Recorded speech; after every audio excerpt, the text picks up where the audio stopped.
Untold Every Day. Real people, raw stories.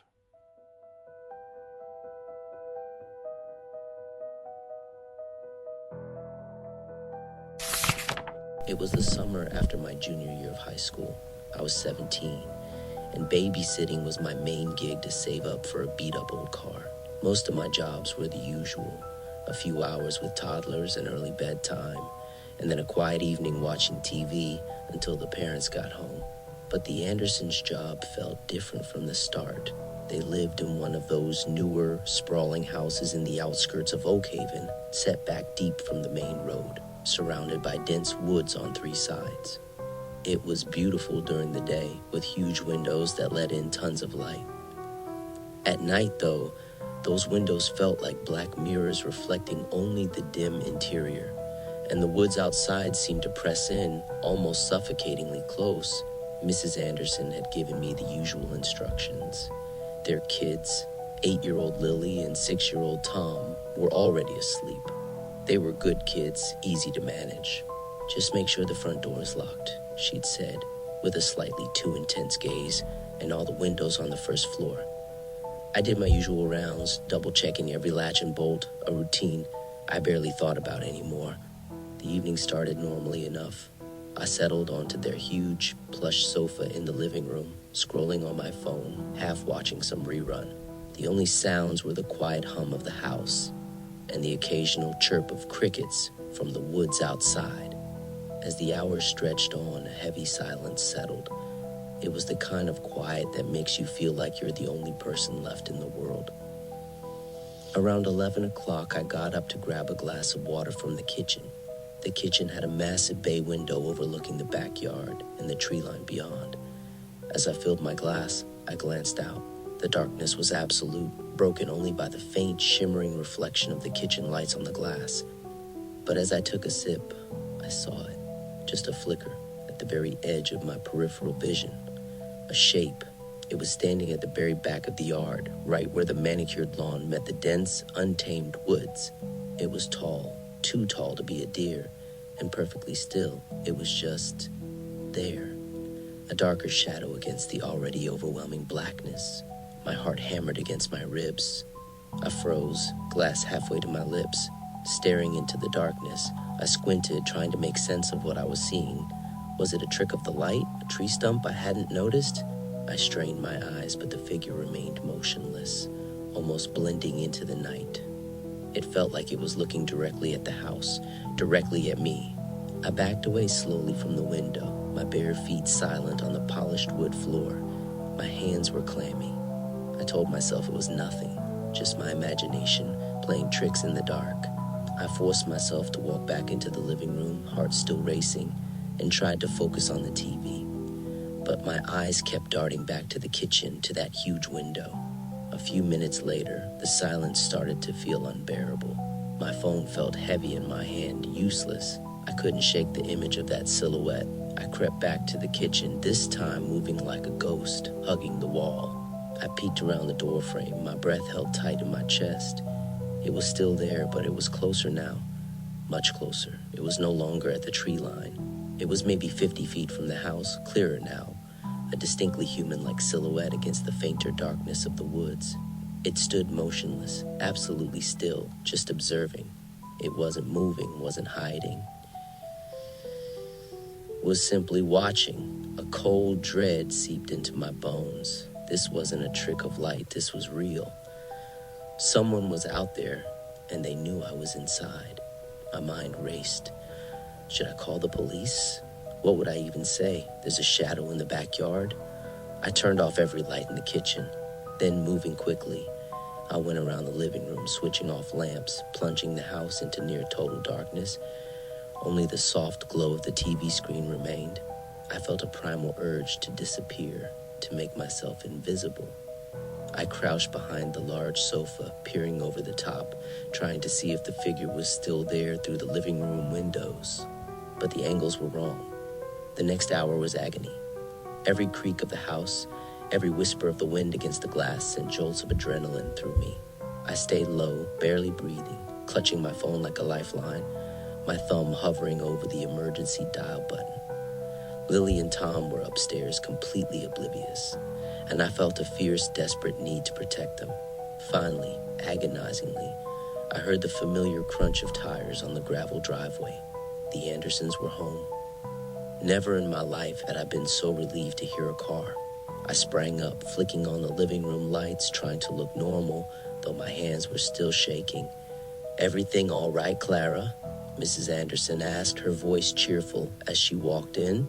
"Oh yeah, fine," I chirped, maybe a little too loudly. Kids were great. Slept the whole time. I didn't tell them what I saw. I couldn't. How do you explain a perfectly still figure just watching from the woods? They'd think I was crazy, or just paranoid. I collected my payment, mumbled my goodbyes, and practically ran out the door to my own car, not daring to look back at those massive dark windows. I never babysat for the Andersons again. I gave them some excuse about a busy school schedule. To this day, I still think about that figure. Who was it? What did they want? And why did they just stand there watching? The memory of that perfectly still silhouette just beyond the glass still makes the hair on my arms stand up. It was a reminder that even in the quiet safety of a home, you can be watched, and the darkness outside is never truly empty. Story 2, the bedroom door. The summer I turned 16, I landed a steady babysitting gig for the Millers, a young couple with a 3-year-old boy named Leo. They lived in an older house in the quiet subdivision of Riverbend, a charming place with creaky floorboards and a faint, pleasant smell of cinnamon and old books.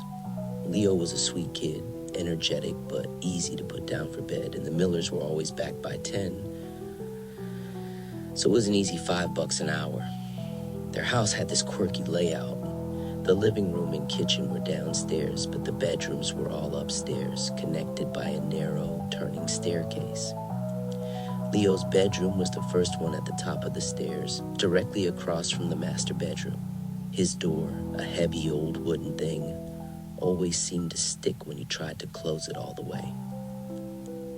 One Friday evening, I put Leo to bed around 8 p.m.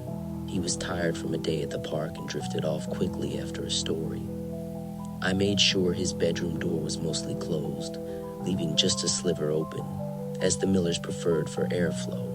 I went downstairs, settled onto the sofa with a book, and enjoyed the quiet hum of the house. The Millers had said they'd be home by 10, so I figured I had a couple of hours of peace. Around 9:15 p.m., I heard it, a soft thump from upstairs. I barely registered it at first, assuming it was the house settling, or maybe Leo shifting in his sleep. I continued reading. A few minutes later, another thump. This one was louder, distinct. It sounded like something hitting the wooden floorboards directly above the living room, Leo's room. My heart gave a little jump. He must be awake. I sighed, closed my book, and started up the stairs. As I reached the top, I glanced at Leo's bedroom door. It was wider open than I remembered leaving it. Instead of a sliver, there was now a good foot of open space. I paused. That was odd. Leo couldn't open that heavy door by himself. He never had before. I pushed the door open the rest of the way, just enough to peek in. The room was dark, but the nightlight cast a soft glow. Leo was asleep in his bed, curled up under his blanket exactly as I'd left him. No signs of movement, no signs of anything disturbed. I frowned, a prickle of unease starting to bloom. Had I left it open wider than I thought? Probably. My imagination. I went back downstairs, a faint tremor in my hands that I couldn't explain. I tried to go back to my book, but my mind kept replaying the image of that door wider open. About 15 minutes later, I heard it again. This time, it wasn't a thump. It was a distinct, slow creak, like wood groaning under pressure. It was the sound of Leo's door. It was opening, slowly. I stared at the ceiling, my breath catching in my throat. I told myself it was the house. Old houses make noises, air currents, anything but what my gut was screaming.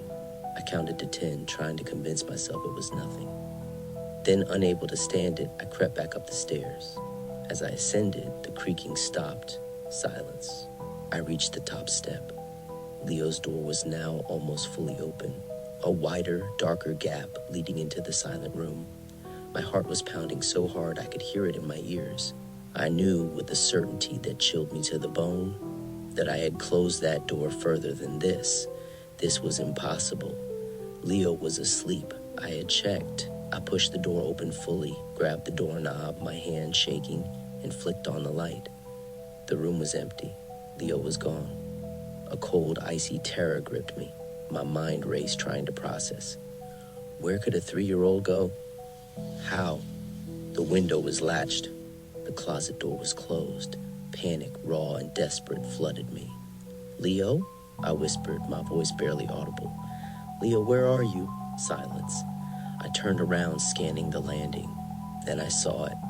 The master bedroom door, directly across from Leo's, which the Millers had left slightly ajar when they left, was now closed. Not fully shut, but pulled almost completely to. My blood ran cold. I knew without a shadow of a doubt that door had been opened. Leo couldn't close that heavy door either. And if he had, why? Why would he go into his parents' room? A low, soft snoring sound drifted from behind the master bedroom door. It wasn't Leo. It was deeper, heavier, too deep for a child. I stood frozen, staring at that closed door, the soft snoring a steady, rhythmic beat against the frantic pounding of my heart. Every rational thought abandoned me. There was someone else in the house, and they were in the Miller's bedroom. I backed away, slowly, silently, down the stairs, not taking my eyes off that closed door. My mind screamed at me to run, to call for help, but my legs felt like lead.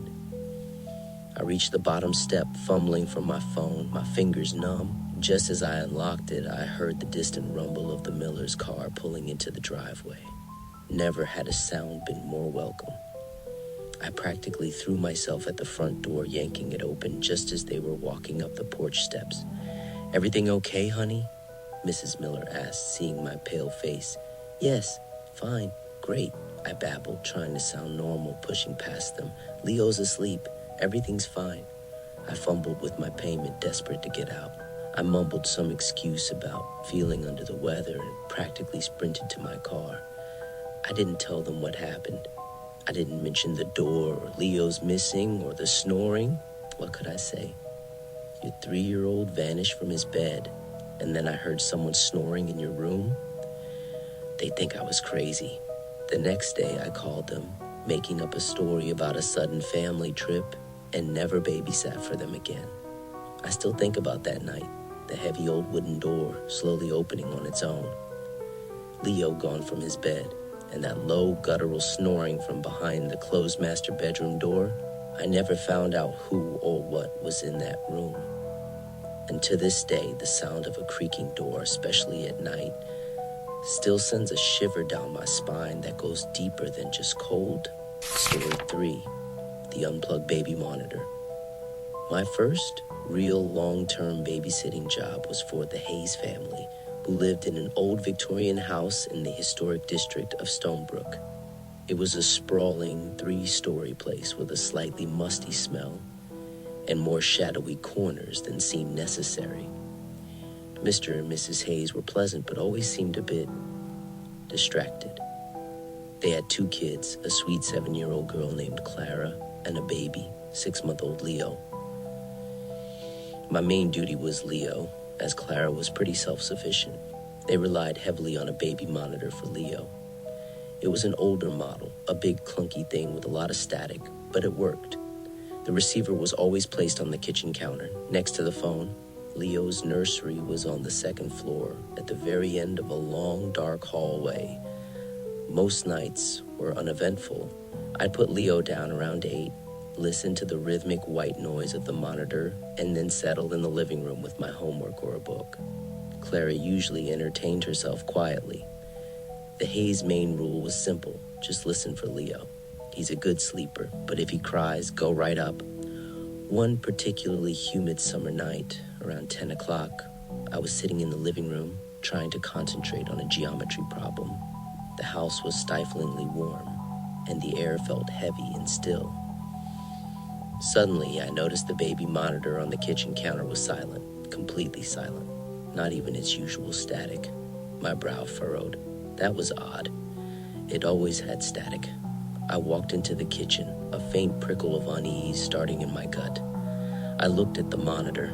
The small green power light was off. It was unplugged. I frowned.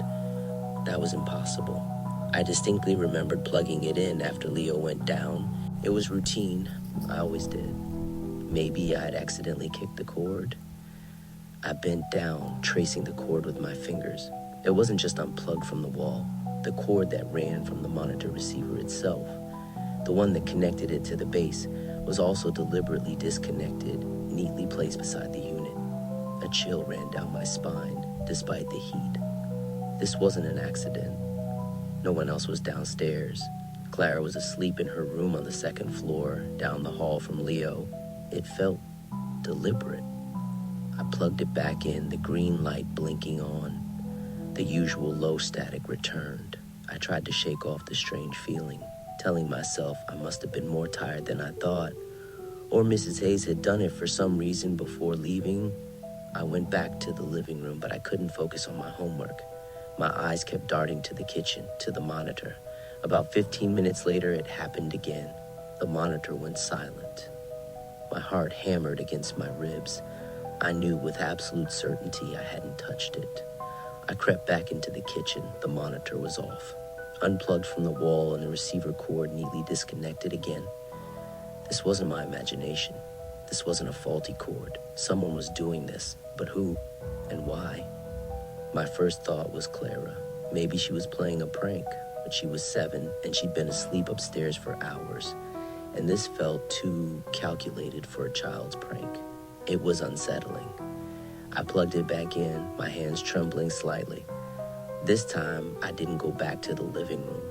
I stayed in the kitchen, sitting at the table, staring at the monitor, my eyes glued to that small green light. I didn't want to take my eyes off it. Minutes stretched into what felt like an eternity. The static of the monitor filled the silent kitchen, a constant reminder of the baby sleeping upstairs, hopefully safe. Then, around 11:30 p.m., I heard it. A faint, low sound from the monitor. Not Leo crying, not even a COO. It was a rhythmic, almost guttural thump. Thump, thump. It sounded like something was dragging something heavy across the floor in Leo's nursery. My blood ran cold. Leo couldn't do that. He was a baby, and Clara wouldn't be doing that. The thumping continued, growing slightly louder, more distinct. It sounded like it was moving towards the nursery door. My mind raced. Should I go up there? What if it wasn't Clara? What if it was someone else? The shadowy corners of the old house suddenly felt menacing. I decided to call the Hayes. It was late, but this felt too wrong to ignore. I reached for the phone next to the monitor, my fingers fumbling. Just as my hand touched the receiver, the monitor went silent again. The green light blinked off. I dropped the phone. It was unplugged. Again. And this time, I had been watching it. No one had entered the kitchen. No one had been anywhere near it. It had unplugged itself, or something had. A wave of pure terror washed over me. I wasn't alone. There was something else in that house, and it didn't want me listening to the baby. I didn't think. I reacted. I grabbed my bag, snatched my keys from the hook, and burst out the front door, not even bothering to lock it behind me. I practically sprinted to my car, fumbling with the keys, my heart pounding in my ears. I called the Hayes from my phone in the car, my voice trembling as I tried to explain what happened, sounding incoherent even to myself. They were back within 20 minutes, clearly annoyed, but also a little concerned by my frantic state. I didn't wait around, I just left, my car tires spitting gravel as I sped away from that old house. The Hayes never called me back for another job. I never contacted them either. I don't know what happened to Leo or Clara or that old Victorian house, but the memory of that baby monitor silently unplugging itself, cutting off my connection to the sleeping child, still sends shivers down my spine. It taught me that some houses hold secrets, and sometimes the most unsettling things are the ones you can't explain, the ones that seem to defy logic, just waiting in the humid silence of a summer night. Side-eye in your closet? Do me a favor. Like, subscribe, and hit the bell so you'll never miss a tale untold every day.